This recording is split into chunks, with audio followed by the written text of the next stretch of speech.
Good morning. I'm so excited to start our book study this week, The One and Only Ivan. If you have a book, you can follow along. If you don't have a book, then just listen and I'll show you the pictures. When I'm done, I will email this to your parents, and I will also include a list of questions that you can talk to them about to make sure you're understanding the book. And on Friday, we will have a group chat where I will ask you some questions and we'll talk about some things that happened in the book. And that's kind of how we'll go every day. So, The One and Only Ivan. Today we're reading pages 1 through 20. Each chapter has a title, and then some of them are short, some of them are a little longer. So, chapter 1 is Hello. I am Ivan. I am a gorilla. It's not as easy as it looks. Names. People call me the freeway gorilla, the ape at exit 8, the one and only Ivan, mighty silverback. The names are mine, but they're not me. I'm Ivan, just Ivan, only Ivan. Humans waste words. They toss them like banana peels and leave them to rot. Everyone knows the peels are the best part. I suppose you think gorillas can't understand you. Of course, you also probably think we can't walk upright. Try knuckle walking for an hour. You tell me, which way is more fun? Patience. I've learned to understand human words over the years, but understanding human speech is not the same as understanding humans. Humans speak too much. They chatter like chimps, crowding the world with their noise, even though they have nothing to say. It took me some time to recognize all those human sounds, to weave words into things. But I was patient. Patient is a useful way to be when you're an ape. Gorillas are as patient as stones. Humans, not so much. How I look. I used to be a wild gorilla, and I still look that part. I have a gorilla's shy gaze, a gorilla's sly smile. I wear a snowy saddle of fur, the uniform of a silverback. When the sun warms my back, I cast a gorilla's majestic shadow. In my size, humans see a test of themselves. They hear fighting words on the wind, when all I'm thinking is how the late day sun reminds me of a ripe nectarine. I'm mightier than any human, 400 pounds of pure power. My body looks made for a battle. My arms outstretched span taller than the tallest humans. My family tree spreads wide as well. I am a great ape, and you are a great ape, and so are chimpanzees, and orangutans, and bonobos, all of us distant and distressful cousins. I know this is troubling. I too find it hard to believe that there is a connection across time and space, linking me to a race of ill-mannered clowns. Chimps. There's no excuse for them. The Exit 8 Big Top Mall and Video Arcade. I live in a human habitat called the Exit 8 Big Top Mall and Video Arcade. We are conveniently located off I-95 with shows at 2, 4, and 7, 365 days a year. Mac says that when he answers the trilling telephone. Mac works here at the mall. He is our boss. I work here too. I am the gorilla. At the Big Top Mall, a cranky music carousel spins all day, and monkeys and parrots live amid the merchants. In the middle of the mall is a ring with benches where humans can sit on their rumps while they eat their soft pretzels. The floor is covered with sawdust made of dead trees. My domain is one at the end of the ring. I live here because I am too much gorilla and not enough human. Stella's domain is next to mine. Stella is an elephant. She and Bob, who is a dog, are my dearest friends. At present, I do not have any gorilla friends. My domain is made of thick glass and rusty metal and rough cement. Stella's domain is made of metal bars. The sun bear's domain is wood.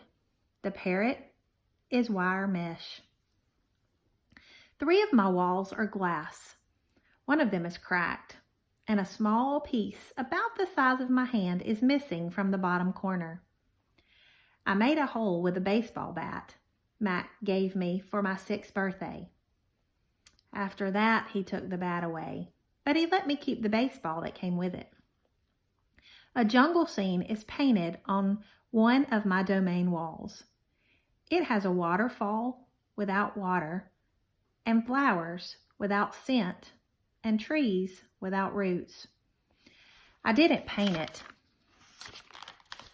but I enjoy the way the shape flows across my wall, even if it isn't much of a jungle. I'm lucky my domain has 3 windowed walls. I can see the whole mall and a bit of the world beyond. The frantic pinball machines, the pink billows of cotton candy, the vast and treeless parking lot. Beyond the lot is a freeway where cars stampede without end. A giant sign is at the edge, beckons them to stop and rest like gazelles at a watering hole. The sign is faded, the colors bleeding, but I know what it says. Mac read its words aloud one day. Come to the Exit 8 Big Top Mall and Video Arcade, home of the one and only Ivan, mighty Silverback. Sadly, I cannot read, although I wish I could. Reading stories would make a fine way to fill my empty hours. Once, however, I was able to enjoy a book left in my domain by one of my keepers. It tasted like termite. The freeway billboard has a drawing of Mac in his clown clothes and Stella on her hind legs and an angry animal with fierce eyes and unkempt hair. That animal is supposed to be me, but the artist made a mistake. I am never angry.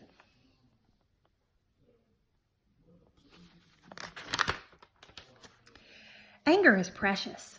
A silverback uses anger to maintain order and warn his troop of danger.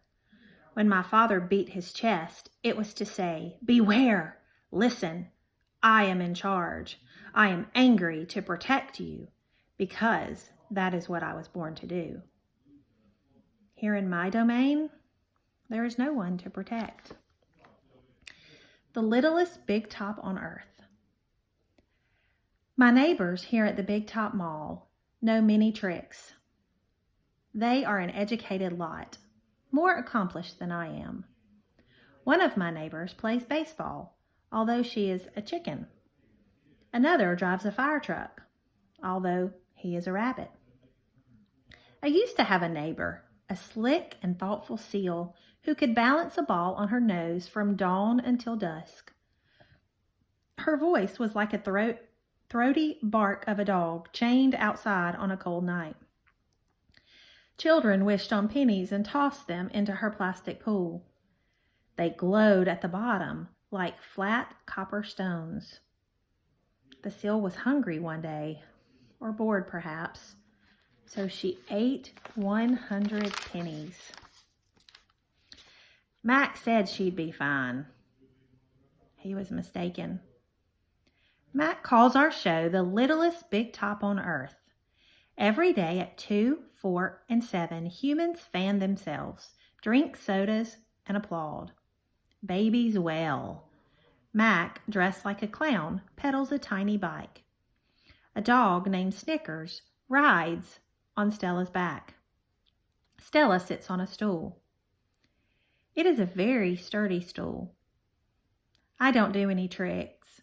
Max says it's enough for me to just be me.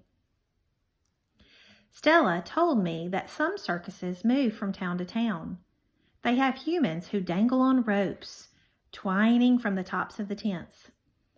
They have grumbling lions with gleaming teeth and a snaking line of elephants, each clutching the limp tail of the one in front of her. The elephants look far off into the distance, so they won't see the humans who want to see them. Our circus doesn't migrate. We sit where we are, like an old beast too tired to push on. After our show, humans forage through the stores. A store is where humans buy things they need to survive. At the Big Top Mall, some stores sell new things. Things like balloons and t-shirts and capes to cover the gleaming heads of the humans. Some stores sell old things, things that smell dusty and damp and long forgotten. All day I watch humans scurry from store to store. They pass their green paper, dry as old leaves and smelling of 1,000 hands, back and forth and back again. They hunt frantically, stalking, pushing, grumbling. Then they leave, clutching bags filled with things. Bright things, soft things, big things. But no matter how full the bags are, they always come back for more. Humans are clever indeed. They spin pink clouds you can eat. They build domains with flat waterfalls. But they are lousy hunters. Gone. Some animals live privately, unwatched, but that is not my life. My life is flashing lights and pointing fingers and uninvited visitors. Inches away, humans flatten their little hands against the wall of glass that separates us. The glass says you are this and we are that, and that is how it will always be. Humans leave their fingerprints behind, sticky with candy, slick with sweat. Each night, a weary man comes to wipe them away. Sometimes I press my nose against the glass. My nose print, like your fingerprint, is the first and last and only one. The man wipes the glass, and then I am gone. Artist. Here is my domain. Here in my domain, I do not have much to do. You can throw me so many me-balls at humans before you get bored. A me-ball is made by rolling up dung until it's the size of a small apple, then letting it dry. I always keep a few on hand. Now, if you remember dung, we talked about dung when we talked about Charlotte's Web, and that's kind of like cow poop, but I guess it's gorilla poop. For some reason, my visitors never seem to carry any. In my domain, I have a tire swing, a baseball, a tiny plastic pool filled with dirty water, and even an old TV. I have a stuffed toy gorilla, too. Julia, the daughter of the weary man who cleans the mall each night, gave it to me. The gorilla has empty eyes and floppy limbs. But I sleep with it every night. I call it Not Tag. Tag was my twin sister's name. Julia is 10 years old. She has hair like black glass and a wide half-moon smile. She and I have a lot in common.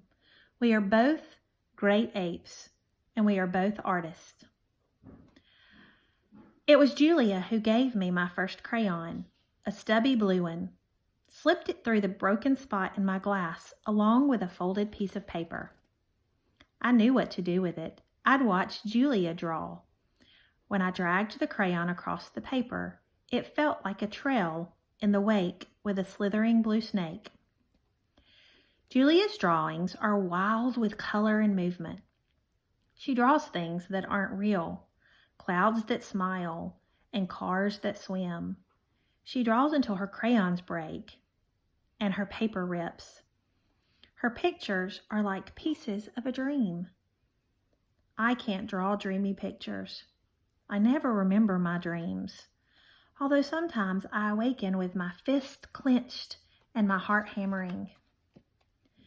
My drawings seem pale and timid next to Julia's. She draws the ideas in her head. I draw the things in my cage, simple items that fill my days. An apple core, a banana peel, a candy wrapper. I often eat my subjects before I draw them. But even though I draw the same things over and over again, I never get bored with my art. When I'm drawing, that's all I think about. I don't think about where I am, about yesterday or tomorrow. I just move my crayons across the paper. Humans don't always seem to recognize what I've drawn. They squint, cock their heads, and murmur. I'll draw a banana, a perfectly lovely banana, and they'll say, "It's a yellow airplane," or "It's a duck without wings."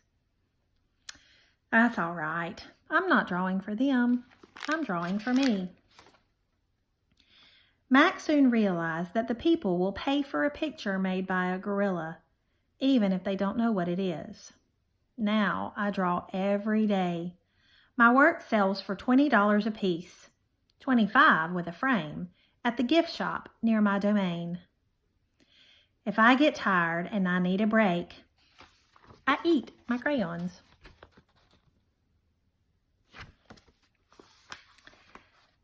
Shapes in clouds.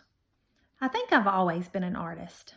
Even as a baby, still clinging to my mother, I had an artist's eye. I saw shapes in the clouds and sculptures in the tumbled stones at the bottom of a stream. I grabbed at colors, the crimson flower just out of reach, the ebony bird streaking past. I don't remember much about my early life, but I do remember this. Whenever I got the chance, I would dip my fingers into cool mud and use my mother's back as a canvas. She was a patient soul, my mother. Imagination. Someday, I hope I can draw the way Julia draws, imagining worlds that don't yet exist. I know what most humans think. They think gorillas don't have imaginations. They think we don't remember our past or ponder our futures. Come to think of it, I suppose they have a point. Mostly, I think about what is, not what could be. I've learned not to give up my hopes yet. All right, so I'm going to email this to your parents. I'm going to send them some questions so you can talk about what you've read for today, and then tomorrow I will send you another video. Hope you're enjoying the book.